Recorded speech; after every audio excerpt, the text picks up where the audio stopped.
Okay, so we're already done with the first two objectives. Now we'll proceed with the third one. We'll determine the ways that a vector can be presented in terms of illustration, magnitude, and direction in the use of coordinates. Now, yung illustration will be more on lab activity, and vector addition will proceed first with magnitude and direction, and as well your coordinates. So here, you have a summary of the directions, yung major directions natin, north, east, west, and south, their positions, and their corresponding values in terms of their coordinate system, or yung coordinate, or yung pair of coordinates nila. So, halimbawa, 0 yung y mo, you have a value in terms of the positive x direction, so it's east. So, something like that. So, medyo common sense siya in a way. So, mag-try tayo ng problem dito. So, halimbawa, vector m has coordinates of -3 and then 0, to which direction is m pointing to. So you have here, oh wait, my ball pen is not working. This is your x and your y. So walang value yung y mo, so 0, ang movement mo lang ay isa, tapos negative siya. So this is west, kasi horizontal tayo. Next, vector n has a coordinate of 0 and 9. So again, label natin x and y. 0, wala kang problema. 9 is positive, so this is north. Okay? Next. Vector O has a coordinate of 5 and 0, to which direction is O pointing to? X and Y. Y has no value, so wala kang vertical direction, horizontal lang.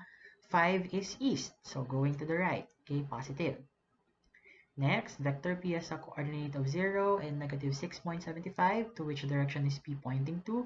X and Y, wala kang X, so wala kang horizontal direction. -6.75 is south. Okay, so try to review na lang in those terms.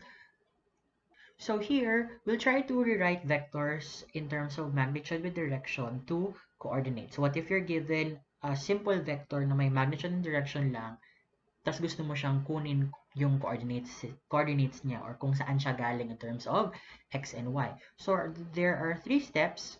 Use cosine to solve for the x, use sine to solve for the x, and write your final answer. But before we go through that, let's first identify kung paano nasabing magagamit tayo ng cosine and sine dito. Okay? So you have here vector b of 5 meters and 65 degrees in standard position. So this is 65 degrees in standard position. This is also 5 meters. Can we find the components of the vector?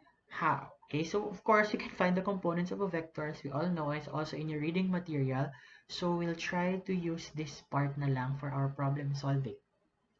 So ulitin lang natin, ang sabi sa kanya, this is 65 degrees in standard position. This is also, ilan yon? 5 meters. Okay? Okay, so since we're going through coordinates or their components, of course, we know that in terms of vectors, meron siyang corresponding values in terms of y. Can you see it? Siyempre, ikaw masimbag, di ba? So, I'll just erase it. Change the color. Teka lang. Let's try to use a different color. Ito na lang. Ayan. Ay, ang pangit niya pa rin. Naubos ang oras natin sa colors. Just a minute. Okay. We will try to get their components in terms of x and in terms of y. So, ibig sabihin itong value na to, since it's in 2 dimension or slanting siya, pwede nating makuha yung y niya, y component, and then yung x component niya. Sige, we'll try to use different colors or x component niya. Okay? So, itong x, and ito yung y niya. So, pwede maninig sa baba. So, x and y. So, what do we have here? We have a right triangle. Okay, we have a right triangle here. So, to solve for the x and the y, kasi gusto nga natin makuha yung x and y component nila. So, pares mo lang po yan ha. Theory o method of construction lang yun naman yung ginawa natin. So, ito yung x mo, ito yung y mo, ito yung 5 meters mo. Yung 5 meters mo is basically your hypotenuse. So, we can solve for the value of x and y. So, bago tayo magsimula dyan, okay, let's first review your trigo. So, sine theta, cosine theta, and then tangent theta. Sine theta is opposite over hypotenuse. Cosine theta, katoa, adjacent over hypotenuse. Tangent theta, toa is opposite over adjacent. Bakit natin ito binabalikan? Kasi this is very, very important. So, yung theta natin, ang value ay, sige, dito na lang sa baba. Sige, erase natin to. Theta natin, ang value ay 65. Your hypotenuse, the value is 5 meters, correct? Kung ito yung reference angle natin, ang opposite ay y, ang adjacent, yung katabi, ay x. So, we can try to substitute this. So, sine theta is 65. Sine 65 is, opposite is y over 5. Cosine theta is cosine 65 is equivalent to, adjacent is x, hypotenuse is 5. Gusto natin kunin, of course, yung value ng x and then y. So, we can rearrange this. Y is equal to 5 sine 65, while your x is equal to 5 cosine 65. Using your calculator, 5 sine 65 is equivalent to 4.53 units, while your y, 5 cosine 65 is equivalent to 2.11. There you have it. You have 2.11 and 4.53. So, siya yung equivalent value ng 5 meters, 65 degrees in standard position. So, the first one is the one with the magnitude and direction. This one is your coordinates. Okay, yan yung equivalent niyang coordinates. Sir, yung opposite over adjacent, pwede bang gamitin? Sige, tahan 65, opposite mo is x and y. May makukuha ka bang value para makuha ang x and y? Wala. So, balik ka sa sine theta and cosine theta. Now, what can you observe in terms of sine and cosine, or the x and y component? What can we observe? Okay, so ako na lang ma-observe. Sir, parehas din may sine, parehas din may cosine. Parehas din sinda may, di pala sinda parehas may sine and cosine. Sa y may sine, sa x may cosine. Parehas sindang may 5, parehas may sinda may 65. So, assuming that this value can be like a unit circle na ang magnitude mo is 1 only, okay? So tini-tini na lang siyang sarit-sarit na lang siya na ini ay 1 meter, okay? That is 1 meter, we can also get for the x and the y kasi nga sa dito na lang siya. So we can say, sabihin tang 65 pa rin ha, sine 65 y over 1, cosine 65 x over 1. So ang maluwas sa iya, you still have sine 65 y, cosine 65 x. So we can deduce that yung magnitude niya ay parehas and parehas din yung angle mo. Saan lang sila nagkakaiba? Sa sine and cosine. Your x component is always cosine, while your y component is always sine. Okay? The magnitude will just be multiplied together with your angle. Okay? So, simply, halimbawa, binigyan ko kayo ng example. Find the coordinates of 5 meters, 25 degrees in standard position. Automatic, makang problema. X po, sir, is 5 cosine 25. Y po, sir, is 5 sine 25. Now, input the values. Wait, bababa lang natin slide. Input the values. 5 cosine 25 is 4.53. While your y, 5 sine 25 is 2.11. Charan! Sir, ano pareha si 25 and si 65? Because 25 plus 65 is 90. So, garos in the coterminal angles na naman po sinda. So, kaya parehas lang sinagluwa sa indang value. Alright? So, we can also say, sige, try pa rin natin. 6 meters, cosine, 6 meters, and then your angle is 11 degrees in standard position.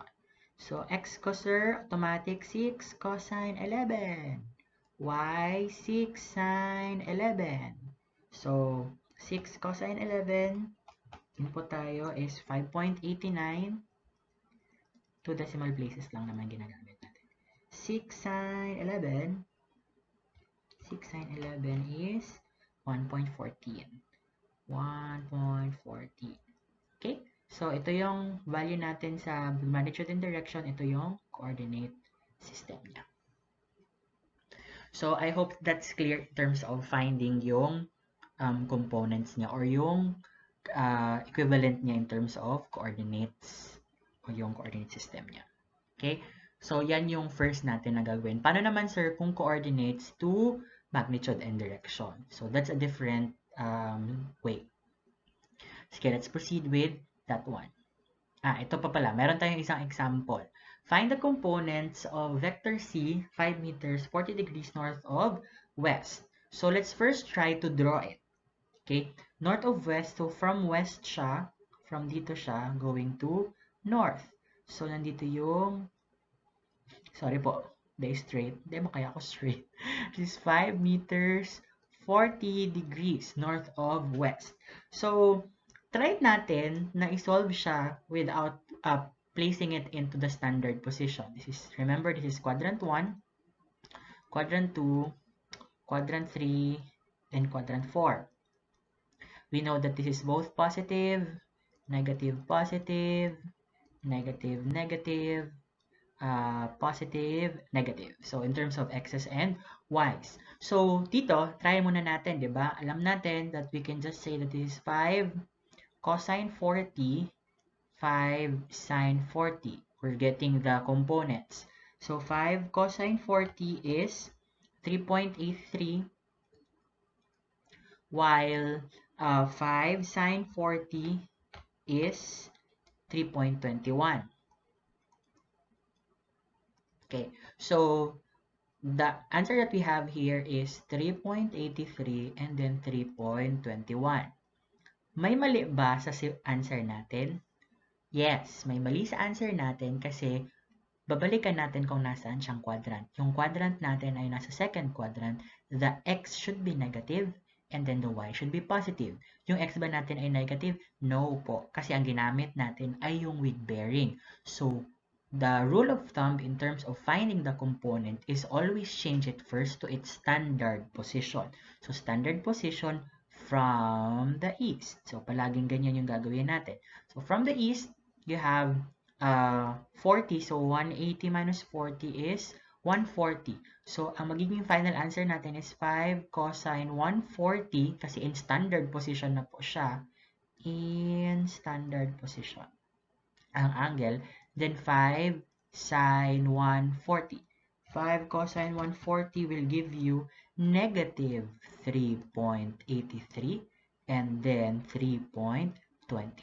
So, tama na negative 3.83 and then 3.21, which is in the second quadrant. So, I hope that is very, very clear. It should be always changed into standard position, otherwise you'll be getting a wrong answer.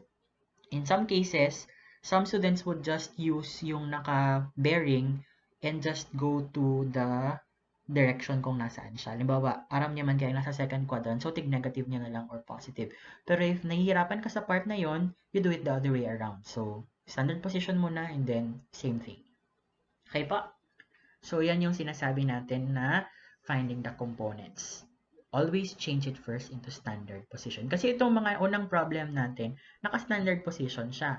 Pero dito, hindi na siya naka-standard position. Naka-with bearing siya. So, palitan natin muna siya into standard position. Okay, let's proceed with the other way around. Let's rewrite coordinates to magnitude with direction. So here, may 3 steps man technically. Solve for magnitude, solve for the angle with bearing and its standard position, and then write your final answer. Now, this video is quite long kasi more on problem solving siya. So, given the pair 3, 5, what is the vector's magnitude and direction? So, 3, 5. So, 3 ang x. So, 1, 2, 3. Dyan. 5 ang y. 1, 2, 3, 4, 5. So, garo, ang assumption mo manda ngaya, ang assumption mo manda ay nandito yung vector niya. Okay, ito yung vector na hinahanap mo. Hinahanap mo rin yung direction niya and magnitude. So, I hope nagigets yung nangyayari. So, first na gagawin is get the resultant vector or the magnitude of the resultant vector. In this case, let's call this vector r. So, kunin natin yung magnitude niya which is like this. Diba? Kukuhan mo lang yung numerical value niya. So, the square root of, Pythagorean tayo, 3 squared plus 5 squared.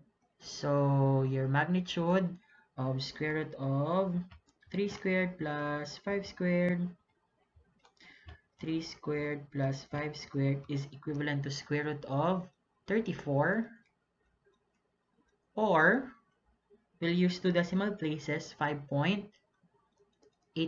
Ayan. So, nasolve mo na kaagad yung magnitude. Yay! Tapos natulos kita, may problema. Now, we'll solve for the direction. Now, remember, ginamit natin kanina is cosine, sine, theta, blah, blah, blah, blah.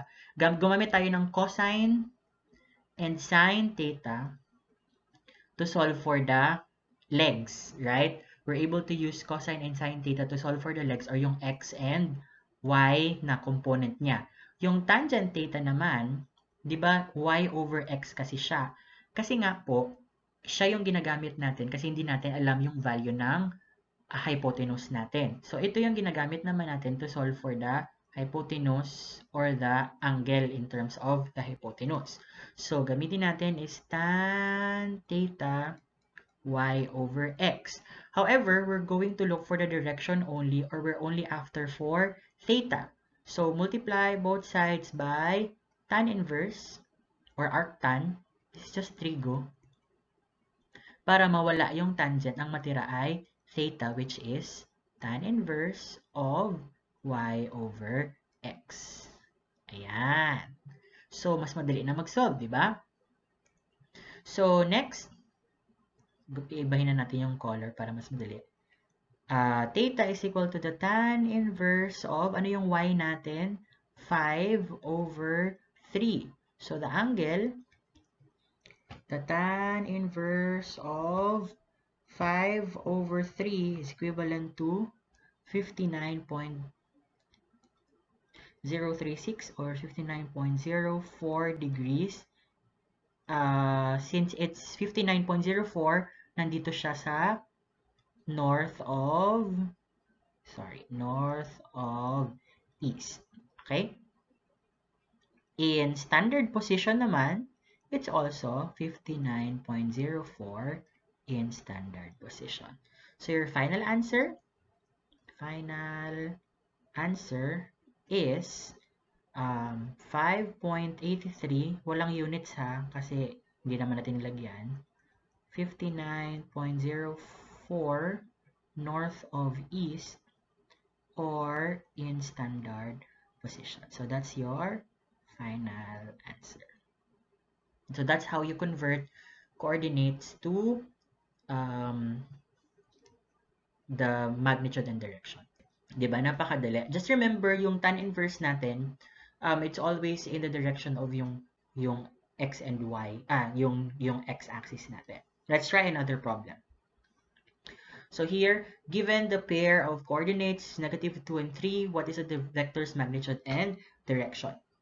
So again, negative 2, so 1, 2, and then 3. So 1, 2, 3. So andito siya. Assumption natin ay nandito siya sa may quadrant number 2. Okay? Sorry, balikan ko lang dito. Sir, paano mo nalaman na north of east siya? Kasi this one is quadrant 1 kasi pareha sila positive. Okay, kaya nandito yung drawing mo. Sige, dito naman, quadrant 2. So, one tip that I could give you is go back to where the coordinates will lie on what quadrant they will lie pala. Okay, so let's again call this, sige, vector A naman, ito. So, magnitude of vector A is the square root of negative 2 squared plus 3 squared. Baka anggutan ka ako mga math majors kasi di tul-tul ang gibo ko. 3 squared plus 2 squared. So, ang lalabas dapat sa iyo ay, I think it's square root of 13, yeah. Your vector is square root of 13 units lang po siya, or meter. Kung sinabing meters, di meters, or 3.61. So, again, nakuha na ulit natin yung magnitude. I hope there's no question there naman, walang problema. Next is your direction. You have tan inverse. Theta is equivalent to tan inverse of y over x. So, tan inverse of, ang y natin is 3 over negative 2. So, tan inverse of 3 over negative 2, lalabas ay, 56.31. Negative 56.31 degrees. So, yung negative 56.31 degrees ay nandito sa kabila. So, paano yan, sir? 56.31 degrees. So, siya ay south of east, diba? Or negative 56.31. Sir, nasa kabila siya, pero dapat baga, sir, nasa quadrant number 2 po siya. So, paano mangyayari yan?